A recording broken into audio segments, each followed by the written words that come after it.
प्रेम देखा। उद्धव जी गोपियों के पास जाके कहते हैं, गोपियों अपने मन को भगवान में लगाओ।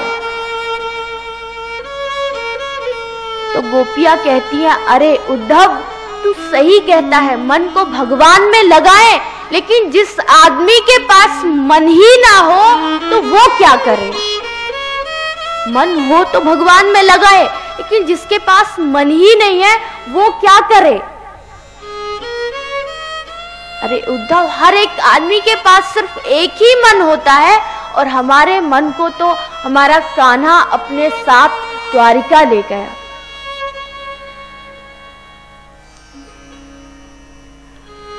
उद्धव कहते हैं, अरे गोपियों तुम चिंता मत करो, कान्हा मथुरा में बड़े खुश हैं, तुम्हारे लिए संदेश भेजा है, तो तुम मन में विचार रखो कि कान्हा तुम्हारे साथ ही है, तुम कभी दुख मत हो। तो गोपियां कहती हैं, अरे उद्धव तू रहा काला की काला ही, तू कहता है भगवान मथुरा में है, तुझे भगवान मथुरा में दिखाई देते होंगे, लेकिन हमें तो गोकुल के हर वस्तु में, हर वृक्ष में भगवान दिखाई पड़ते हैं, हर जगह भगवान दिखाई पड़ते हैं, और तू कहता है भगवान मथुरा में है।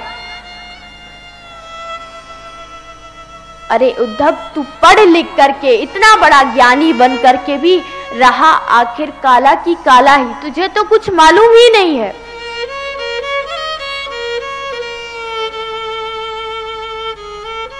उद्धव इतने बड़े ज्ञानी थे, प्राणायाम प्रत्याहार करते थे, लेकिन जब गोपियों के पास आए, उनका दर्शन किया, उनकी बातें सुनी, तो उद्धव जी गोपियों के चरणों में गिर पड़े। आज श्री सुखदेव जी अवधूत है, उनको किसी से कुछ मतलब नहीं है, लेकिन आज खुद सुखदेव जी भागवत में गोपियों की प्रशंसा करते हैं और कहते हैं, हे परीक्षित, आज वो गोपियां कितनी धन्य हैं जिनका मन भगवान में लगा हुआ है, जिनको इस दुनिया से कोई मतलब ही नहीं है।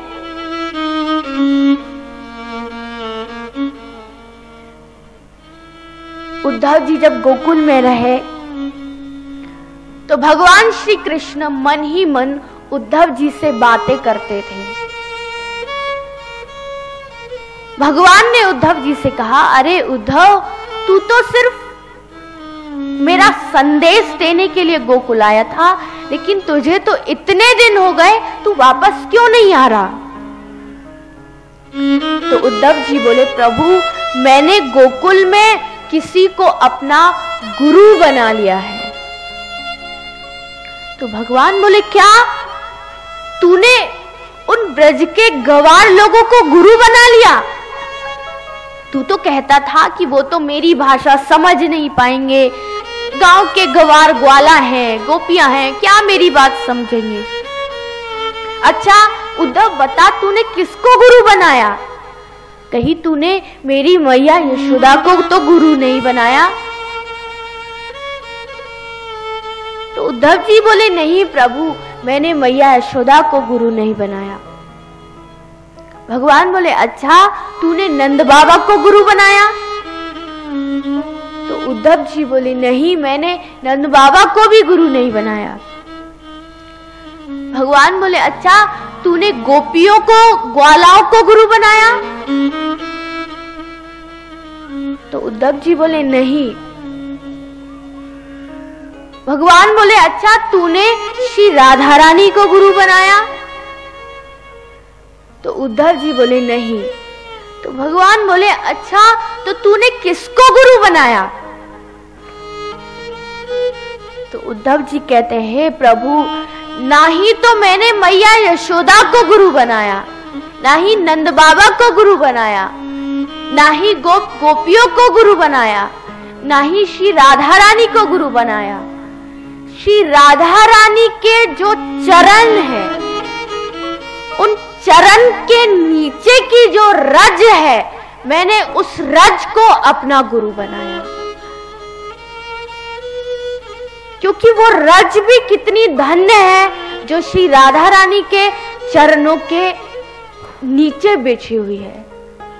मैं तो उस रज के बनने के लायक भी नहीं था, मुझे कितना अभिमान था, लेकिन आज इन गोपियों ने मेरा सारा अभिमान, सारा घमंड तोड़ दिया।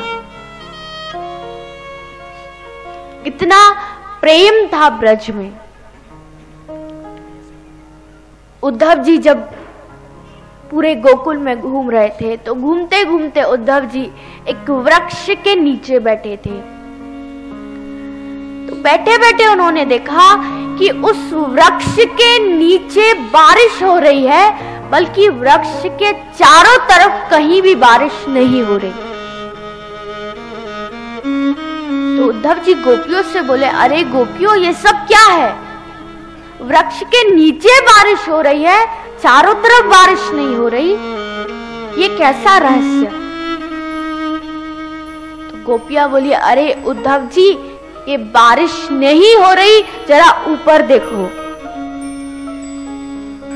उद्धव जी ने ऊपर देखा तो उस वृक्ष पर बहुत सारे पक्षी बैठे थे।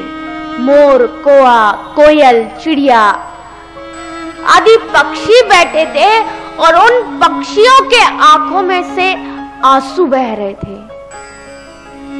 गोपियां कहती हैं, हे उद्धव, जब से हमारे कान्हा इस ब्रज को छोड़ के गए हैं, यहाँ का हर एक पशु पक्षी भी भगवान के विरह में हमेशा रोता रहता है। ब्रज के तो पक्षी भी भगवान से इतना प्रेम करते थे।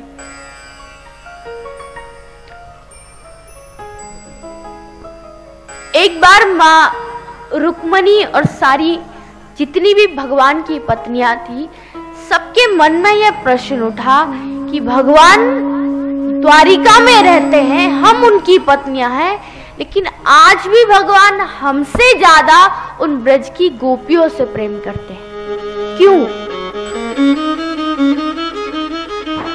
तो इतने में ही श्री नारद जी पटरानियों के पास पहुंच गए। तो पटरानियों ने नारद जी को अपना बात बताई। तो नारद जी बोले, हे पटरानियों, तुम चिंता मत करो, मैं अभी भगवान कृष्ण से जाके ये बात पूछता हूं। तो श्री नारद जी भगवान कृष्ण के महल में घुस गए। जैसे ही घुसे तो नारद जी ने देखा कि भगवान कृष्ण अपना सर पकड़ के जोर जोर से चिल्ला रहे हैं। तो नारद जी जाके बोले, अरे भगवान, आपको क्या हुआ? क्या बात है, आप चिल्ला क्यों रहे हैं? तो भगवान बोले, नारद जी, मेरे बहुत तेज सर में दर्द हो रहा है, क्या करूं? तो नारद जी बोले, अच्छा सर में दर्द हो रहा है तो मैं अभी वैद्य जी को बुला के लाता हूँ, आपको दवाई देंगे, आप ठीक हो जाएंगे। तो नारद जी जाने लगे तो भगवान बोले, नारद रुको। नारद, मेरा सर दर्द किसी वैद्य की दवाई से ठीक नहीं होगा। तो नारद जी बोले, कैसे ठीक होगा? बोले, हे नारद, जो कोई भी मेरा बहुत बड़ा भक्त हो, उस भक्त के चरण की जो रज है, उस रज को जब मैं अपने मस्तक पर लगाऊंगा तब मेरा दर्द ठीक होगा। तो नारद जी बोले, अच्छा, बड़े अजीब किस्म का दर्द है। तो श्री नारद जी बोले, अच्छा प्रभु, मैं अभी किसी भक्त से चरण रज लेके आता हूं। तो जैसे नारद जी जाने लगे तो भगवान बोले, अरे नारद, तुम कहां जाते हो? किस भक्त को ढूंढोगे? अरे तुम ही मेरे सबसे बड़े भक्त हो, तो अपने चरण के नीचे से रज उठा के दे दो। तो नारद जी बोले, अरे प्रभु, मेरे जैसे तुच्छ भक्त के चरण की रज और आपके माथे पर, अरे भगवान, मुझको तो नरक में जाना पड़ेगा। कितना बड़ा